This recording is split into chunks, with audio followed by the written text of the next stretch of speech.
Assalamualaikum warahmatullahi wabarakatuh. Alhamdulillahirabbil alamin.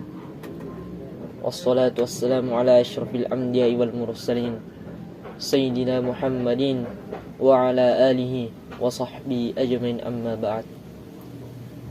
Puji syukur kita panjatkan atas karunia Allah Subhanahu wa taala, karena atas limpahan rahmatnya kita masih sempat menghembuskan nafas pada malam hari ini. Saya akan menjelaskan secara ringkas mengenai materi, yaitu Ahlus Sunnah wal Jamaah. Nah, mungkin kita selalu mendengar Ahlus Sunnah wal Jamaah, akan tetapi masih banyak di luar sana, bahkan masih banyak di lingkungan kita, yaitu di institut ini, Institut Agama Islam IAIN Mangkoso, mungkin belum mengetahui bahwasanya siapa saja tokoh-tokoh Ahlus Sunnah wal Jamaah dan kita mengambil pemikirannya dari mana. Nah, sebelum saya menjelaskan mengenai Ahlus Sunnah wal Jamaah, baik itu secara etimologi, bahasa, maupun secara terminologi atau istilah, pertama-tama yang harus juga kita ketahui yaitu mengenai siapa sebenarnya ini Ahlus Sunnah wal Jamaah. Nah, jadi berbicara mengenai Ahlus Sunnah wal Jamaah, tentu saja itu tidak lari dari pemikiran-pemikiran Rasulullah Sallallahu Alaihi Wasallam dan juga kepada 4 Khulafaur Rasyidin.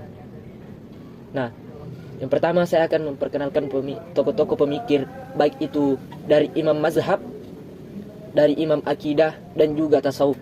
Nah, jadi perlu kita ketahui bahwasanya imam mazhab Ahlus Sunnah wal Jamaah itu yang kita ikuti yaitu adalah 4. Nah, yang pertama yaitu Imam Hanafi, dan yang kedua yaitu Imam Malik, dan yang ketiga yaitu Imam Syafi'i, dan yang keempat yaitu Imam Ahmad bin Hanbal. Nah, itulah tadi 4 mazhab yang diikuti oleh Ahlus Sunnah wal Jamaah atau kita pemikir-pemikir Ahlus Sunnah wal Jamaah.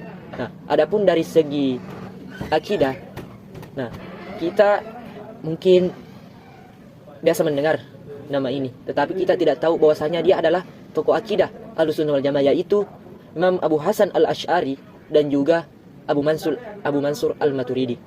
Nah, mungkin saya hanya menyebut namanya, tetapi mungkin di video ini saya tidak menjelaskannya secara detail bahwasanya bagaimana asal mula Imam Abu Musa al-Asy'ari ini menjadi tokoh akidah Ahlus Sunnah wal Jamaah, dan juga Abu Mansur al-Maturidi, mungkin di video-video selanjutnya. Nah, kemudian dari segi tasawuf, yaitu mungkin kita juga pernah mendengar ulama ini, mungkin tidak asing, yaitu Imam Al-Ghazali atau Imam Abu Hamid Al-Ghazali, dan juga yang kedua yang paling kita kenal yaitu Junaid Al-Baghdadi. Nah, mungkin semuanya tidak asing. Nah, kembali saya akan menjelaskan Ahlus Sunnah wal Jamaah secara terminologi. Nah, mungkin Ahlus Sunnah wal Jamaah secara terminologi kita sering dengar secara etimologinya atau bahasa, yaitu kita ambil dari kata ahlu dulu. Nah, ahlu itu bisa diartikan sebagai keluarga, bisa diartikan sebagai penganut, dan juga bisa diartikan sebagai golongan. Nah, kemudian yang kata kedua yaitu sunnah. Nah, di sini juga kita harus bedakan antara sunnah dan hadis. Karena kenapa? Biasa ada salah seorang atau teman-teman kita yang mengatakan bahwasanya sunnah dan hadis itu sama. Nah, akan tetapi di sini sunnah dan hadis ada perbedaan. Nah, saya terutama menjelaskan dulu secara etimologinya, dan saya akan menjelaskan apa perbedaan sunnah dan juga hadis.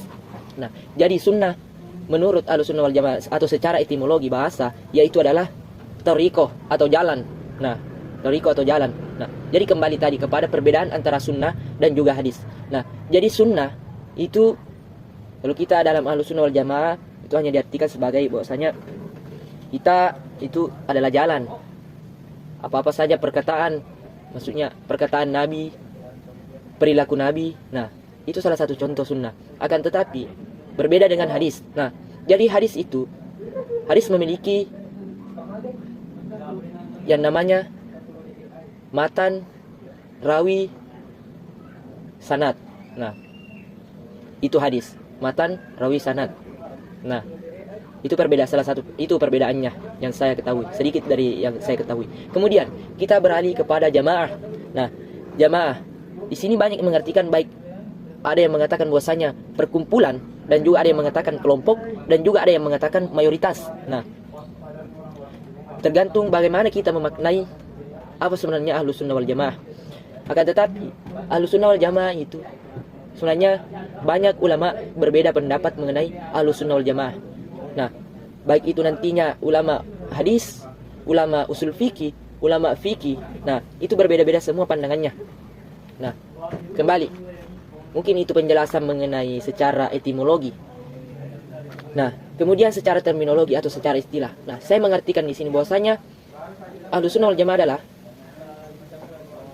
suatu golongan yang mengikuti Nabi Muhammad SAW, baik itu perkataan, perbuatan, dan juga 4 khulafaur rasyidin. Nah, itu menurut saya. Nah, atau bisa dikatakan sebagai Ahlus Sunnah wal Jamaah, yaitu segala sesuatu, golongan yang mengikuti, sekelompok orang yang mengikuti, atau golongan yang mengikuti Nabi Muhammad SAW dan juga 4 khulafaur rasyidin.